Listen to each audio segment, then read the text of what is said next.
bienvenue dans ma rubrique Lumière Sûre. Aujourd'hui, nous allons parler de l'autisme. Alors, l'autisme est un trouble du développement qui apparaît en général avant l'âge de 3 ans. Plus précisément, on appelle ça TSA, trouble du spectre autistique. Dans le sens large du terme, ce qui va caractériser ce trouble, ça va être l'isolement, un trouble du langage, de la communication, un manque d'empathie et une mauvaise interaction sociale. Évidemment, c'est au sens large, on verra tout à l'heure plus dans les détails ce qu'est vraiment l'autisme et quelles sont les caractéristiques. J'ai avec moi Jenny Amselem qui va nous parler aussi de l'autisme puisqu'elle est elle-même concernée. On va voir aussi que c'est souvent lié à l'entrée en crèche, en collectivité, donc à l'école, que l'autisme est dépisté, puisque très souvent les parents ne s'en aperçoivent pas par eux-mêmes. Donc, on a dit aujourd'hui, on parle donc du trouble du spectre autistique. Et parmi les TSA, donc on trouve le syndrome d'Asperger. Donc, c'est Jenny justement qui va nous en parler. Alors, Jenny, tu tiens un blog qui s'appelle Dans la tête d'une aspi.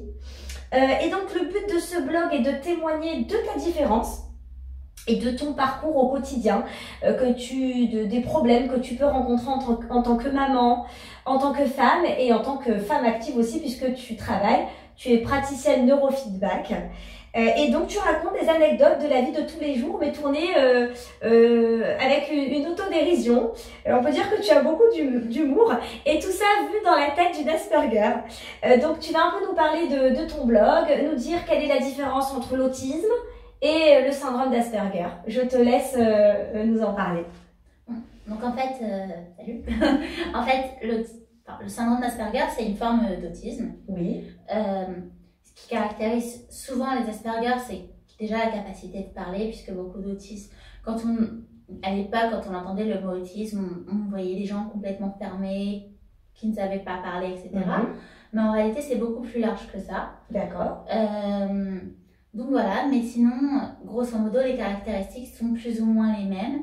Il y a beaucoup d'Asperger qui sont surdoués, pas tous, mais beaucoup ont un haut potentiel quelque part, on va dire ça comme ça. Oui. Est-ce qu'ils sont plus sociables? Est-ce qu'il y a d'autres choses qui différencient Pas forcément plus sociables, mais plus capables d'adaptation. D'accord. C'est-à-dire qu'un Asperger va être capable d'imiter et de reproduire ce qu'il voit, de manière à pouvoir, entre guillemets, se glisser dans la masse. D'accord. On va dire qu'il est plus caméléon que l'autiste classique. D'accord. Il y a une question, moi, qui me trotte depuis un petit moment. Je voulais savoir, est-ce que c'est héréditaire? Est-ce que c'est quelque chose qui se transmet aux enfants? Alors, après, oui et non. C'est-à-dire que a priori, quand tu es autiste, tu as beaucoup plus de chances ou de risques, selon comment tu te positionnes, d'avoir des enfants autistes. Mais il peut y avoir aussi des enfants autistes qui naissent dans des familles parfaitement neurotypiques. D'accord, ok, très bien. Alors, j'imagine que ça ne doit pas être facile dans ta vie de tous les jours. Est-ce que tu peux nous raconter des anecdotes? Est-ce que tu peux nous expliquer comment ça se passe? Bon, alors voilà, il faut savoir que j'ai au moins 2 de mes enfants autistes. Oui. J'en ai un qui est diagnostiqué officiellement, l'autre qui est en cours de diagnostic. En réalité, sur les 4, on a un peu des doutes pour tout le monde, pour être tout à fait franche, mais les 2 petits sont encore un peu petits, donc voilà, on les laisse grandir, on verra. Et c'est vrai qu'au quotidien, on n'a pas une vie de famille normale, classique, entre guillemets, c'est-à-dire que mes enfants, ils vont pas demander d'inviter tous leurs copains pour les anniversaires, ça leur reviendrait même pas à l'idée. D'accord. C'est pas... Il y a beaucoup de choses en fait qui sont différentes, on va dire, que par rapport aux familles normales. C'est-à-dire que quand on sort, c'est jamais comme tout le monde. Quand on fait les réunions de famille, non, on essaie d'éviter. D'accord. Sincèrement. Parce qu'on va préciser pour les gens qui nous regardent, ce qui est difficile pour les autistes, c'est que tout est multiplié par 10, quoi. Le bruit, faire ses courses dans un supermarché, le bruit de la caisse, le bruit de chaque chose, en fait. Les bruits, les lumières, c'est-à-dire que même là, la lumière qui nous filme, par exemple, c'est hyper éblouissant. Et il y a tout, en fait, toutes les sensations. Les odeurs. le goût, tout est décuplé en fait. Voilà, c'est ce qui est difficile. Alors, c'est pas forcément tout en même temps. Faut savoir qu'il y a des fois où il y a un sens qui va prendre le dessus sur les autres. C'est pas parce que tu es autiste que tu as tous les sens décuplés. D'accord. Mais c'est vrai que souvent, tu as au moins un sens qui est plus développé que les autres. D'accord, très bien. Alors, dans ce blog, Jenny, alors tu parles de quoi c'est un espèce de journal intime, en fait, vu par une aspi ou... Oui, voilà, grosso modo, en fait, on voit plein de livres qui expliquent le syndrome d'Asperger, on voit très peu de personnes qui font situation par situation. Moi, j'aimerais franchement à terme sortir un livre là-dessus, justement, où on se glisse dans notre peau, mais vraiment qu'on essaye de voir ce que nous ressent. Parce que, par exemple, quelqu'un de neurotypique ne va pas ressentir de la même façon des sorties entre copines, ça m'arrive d'en faire. Il y a des choses toutes simples, en fait, qui paraissent classiques, pour nous, ça devient une vraie catastrophe. Et en fait, c'est pas exagéré. Le but, c'est qu'en fait, on voit ça avec un peu de recul, un peu d'autodérision. Il y a des sujets un peu plus lourds que j'aborderai. Bien sûr. On ne peut pas mettre d'autodérision dedans, c'est compliqué. J'essaye, mais j'y arrive pas. Mais en général, voilà, le but c'est de montrer en fait les différences que quelqu'un essaye de voir à travers nous en fait. D'accord, ouais, se mettre à votre place, tout simplement. C'est une très très bonne idée. Alors, on va voir ensemble donc certains signes que peuvent présenter les enfants autistes. Alors attention, cela ne remplace pas, il faut le dire, un vrai diagnostic chez un pédopsychiatre, évidemment. Si votre enfant présente un ou plusieurs traits caractéristiques à l'autisme, dans ce que je vais dire, c'est pas pour autant qu'il est autiste, évidemment, d'accord? Donc, premièrement, alors on dit souvent que l'autiste vit dans un autre monde. Tu me dis si tu es d'accord, Jenny. On a l'impression qu'il est un peu dans une bulle, dans un monde parallèle, c'est-à-dire il est détaché, distant, il ne s'intéresse pas vraiment aux autres ou à ce qui se passe autour de lui. Est-ce qu'on peut avoir l'impression qu'il est centré sur lui-même? On peut avoir cette impression, oui, chez beaucoup d'autistes. C'est pas forcément être centré sur lui-même, en fait on sait pas exactement à quel endroit il faut donner de l'attention, à quel endroit ne pas en donner. C'est ça. Souvent, dans la panique, on préfère se replier. Exactement. Voilà, c'est une manière aussi de se protéger chez l'autiste, de se replier sur soi. Alors, l'autiste paraît timide ou pas très sociable et ne sait pas se faire des amis. Qu'est-ce que tu en penses? J'ai des amis. D'accord. Ne sait pas se faire des amis. Peut-être n'a pas la technique, la stratégie. C'est ça. Il n'est pas stratégique en fait. C'est ça. En fait, on n'est pas stratégique. D'abord, on a beaucoup de mal à camoufler ce qu'on ressent et ce qu'on pense. Donc voilà, il y a pas mal de choses qui font qu'on peut avoir l'air timide. En réalité, c'est pas de la timidité, c'est plutôt une incapacité à gérer en fait les relations. Ses émotions aussi, une incapacité à gérer ses émotions. C'est ça. D'accord, très bien. Alors, l'autiste n'aime pas être touché, n'aime pas les câlins, il n'est pas tactile. Alors, je crois qu'il y a quelque chose à redire. Alors, ça, c'est un peu ce que tout le monde croit, mais on va voir que c'est pas exactement comme ça, Jenny. Qu'est-ce que tu peux nous dire? En fait, de toute façon, sur tous les traits, entre guillemets, autistiques, chez les autistes, c'est tout ou rien. C'est-à-dire qu'il y a certains autistes aussi qui ne vont pouvoir communiquer que par le toucher. C'est ça. Où ils vont justement être dans la surexploitation du toucher. C'est vrai que pour la plupart, on est hypersensible au toucher, c'est un peu compliqué, mais il y en a vraiment qui sont dans l'opposé total, quoi. C'est-à-dire qu'il y a une hypersensibilité, une hyperémotivité chez la personne atteinte du trouble du spectre autistique. Pas forcément. Sensibilité, oui, émotivité, pas forcément. Pas forcément, puisque les émotions ne sont pas gérées de la même manière qu'une personne qui n'est pas atteinte de ce syndrome. D'accord, très bien. Alors, j'ai noté aussi qu'il ne sait pas jouer en imitant et ne sait pas faire semblant. Qu'est-ce que tu en penses? Faire semblant, c'est très compliqué. Ouais. Imiter, si, justement, puisque je t'ai dit, les Asperger, surtout, on arrive à... Alors, les Asperger, à se formater, en fait ce qu'on voit. Mais ça va souvent être dans la surenchère. C'est ça. Et c'est pas tous les autistes, on est d'accord? Pas tous les autistes. Après, encore, l'autisme, c'est un spectre. C'est-à-dire que c'est plein de choses mises les unes à côté des autres. Ça, c'est bien de l'expliquer, justement. Et que c'est plein de points les uns avec les autres. Et il y a certaines personnes qui vont avoir plus de traits d'un côté ou d'un autre, quoi. Tout à fait. En fait, le spectre autistique, c'est avoir tous les caractéristiques qui vont ou d'un côté ou d'un autre. C'est ça. Alors, ce que j'ai noté aussi, donc l'autiste n'arrive pas à parler de ses sentiments, à s'ouvrir aux autres et peut, paraît ne pas avoir d'empathie. Qu'est-ce que tu peux dire par rapport à ça? Moi, je suis l'exemple total du manque d'empathie, donc je ne serais pas. Mais il y en a qui sont au contraire hyper empathes. Hyper, voilà, d'accord. C'est-à-dire, c'est toujours pareil. Voilà, c'est un extrême ou un autre. On met met pas tout le monde dans le même panier. Maintenant, c'est vrai que de l'empathie, c'est savoir se mettre à la place des autres, savoir différencier les expressions et tout ça. Il faut savoir que la plupart des autistes ont un gros problème pour reconnaître les expressions du visage. Tout à fait, pour ça c'est vrai. comprendre les expressions, même du langage. Tout à fait. Pour l'instant, quand on parle d'empathie, on parle surtout des expressions du visage, des ressentis des autres et tout ça. Moi, je sais que si quelqu'un pleure devant moi, je vais jamais être capable de dire s'il pleure de nerfs, de joie, de tristesse, de rire. Tout à fait. C'est-à-dire que tu ne peux pas détecter en fait. Non, j'ai appris en regardant dans les films un petit peu, en regardant, en lisant et tout ça, mais c'est pas quelque chose de naturel. Tout à fait, d'accord. Alors, il n'entend pas lorsque les autres parlent de lui. Ou alors peut-être si il y a des gens en train de comploter à côté d'un autiste, l'autiste va pas s'en rendre compte par exemple. On n'écoute pas ce que disent les autres. Voilà, c'est ça. Elle ne va pas spécialement partager ses réussites, ses passions. Alors ça dépend au contraire. Les autistes, quand on a un intérêt restreint, on en parle en permanence. Je pense que mes proches s'en rendent compte. C'est plutôt non. C'est-à-dire, on va pas partager un petit truc du quotidien, ou si on va nous demander qu'est-ce que tu as fait aujourd'hui, on pourra pas répondre à cette question parce que c'est trop vaste en fait. D'accord. Mais quand c'est un point qui nous intéresse, on peut en parler pendant des heures et des heures au point même de devenir gonflant, quoi. D'accord, ok. Très bien, ça c'est bon à savoir aussi pour les gens qui nous regardent, c'est bien parce qu'au moins on approfondit un peu dans le détail les caractéristiques des autistes, parce que tout le monde n'est pas au courant évidemment, on n'a pas tous des autistes autour de nous, on n'en fréquente pas forcément, donc c'est bien aussi que les gens sachent ce que c'est. Alors, je voulais rajouter que les TSA ne se guérissent pas. C'est pas une maladie. Voilà, on peut pas. C'est un syndrome. On peut vivre avec. Ça peut s'améliorer avec l'âge. Il y a des gens qui arrivent à avoir une vie normale ou quasi normale. Bon, il y a aussi des prises en charge thérapeutiques aussi qui peuvent aussi accompagner. Qui peuvent aider, qui peuvent améliorer. Maintenant, l'autisme n'est pas une maladie, c'est une façon d'être.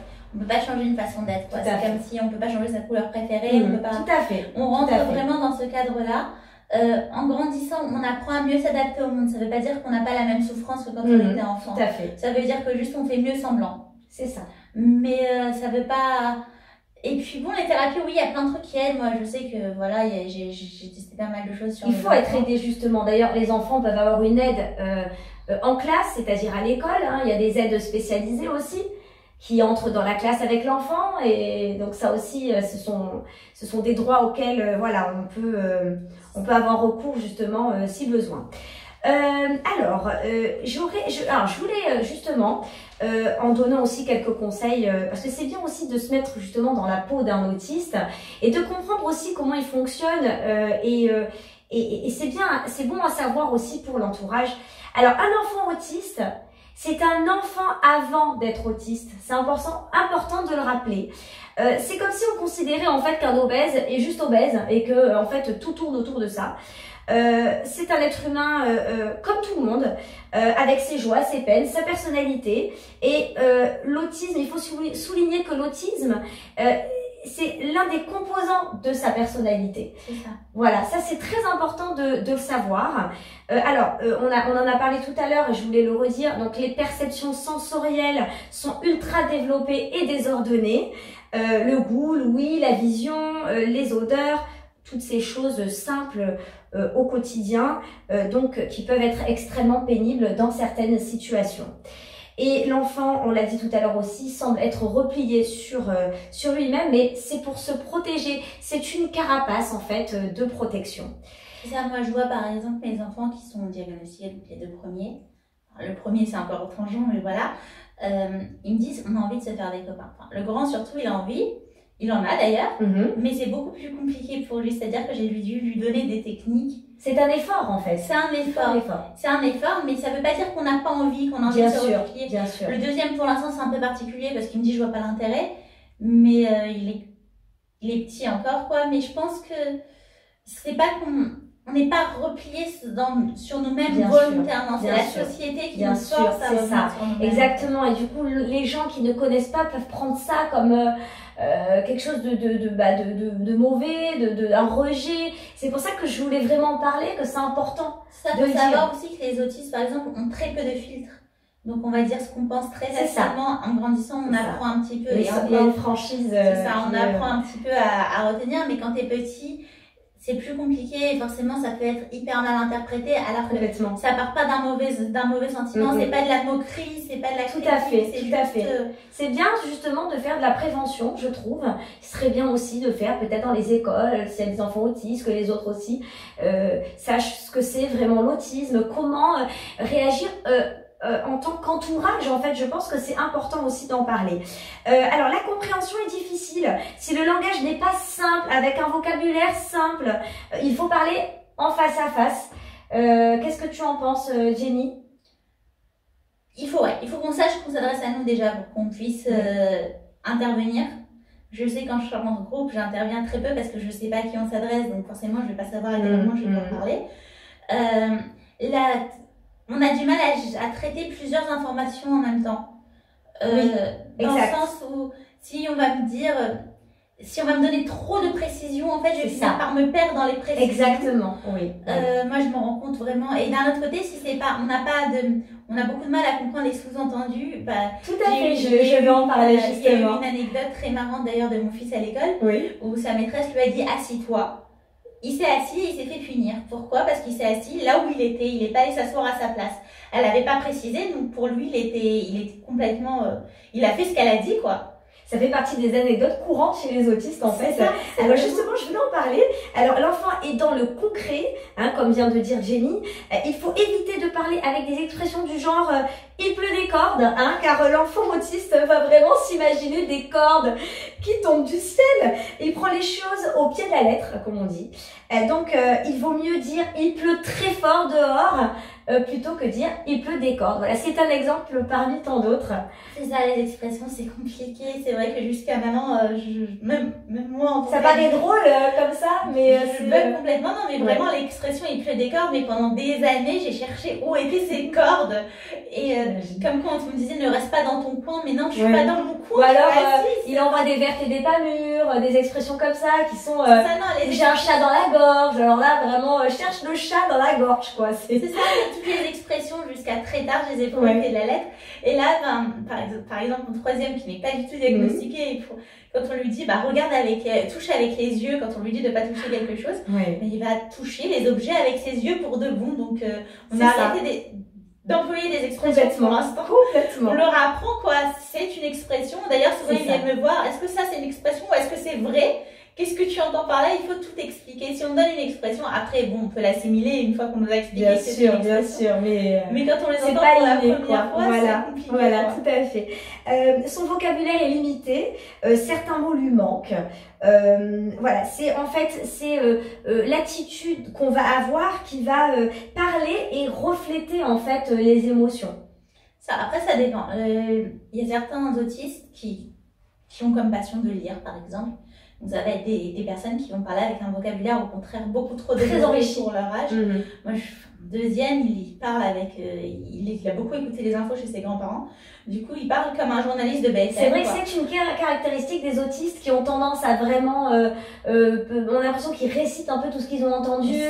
À l'extrême, ça paraît vraiment un vocabulaire très riche. Voilà, selon ce qui nous intéresse ou pas. On va avoir un vocabulaire plus ou moins étendu sur le sujet, quoi. Tout à fait. Alors, l'autiste est très visuel. Il vaut mieux lui montrer comment faire plutôt que de lui expliquer. Ouais. Qu'est-ce que tu en penses? Je sais. Ouais. On va montrer à l'enfant plutôt que on va pas partir dans des explications. Oui, alors tu prends la première à droite, ensuite à gauche, ensuite voilà, c'est plutôt avec une mémoire visuelle que ça marche, non?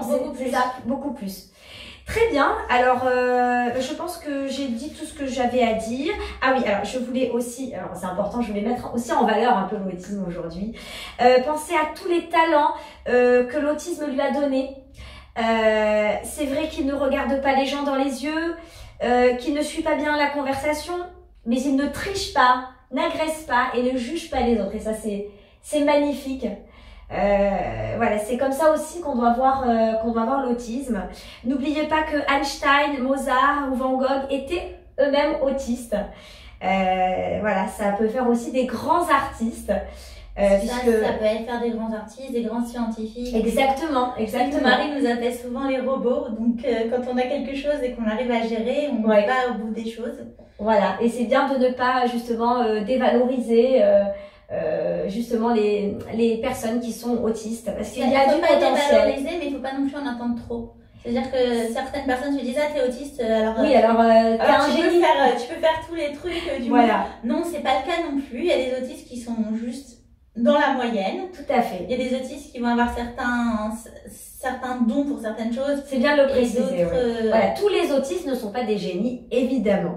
Je te remercie Jenny d'avoir accepté de venir témoigner pour ma rubrique Lumière Sûre. Pensez à vous abonner à ma chaîne YouTube pour recevoir les prochaines vidéos. À très bientôt. Au revoir.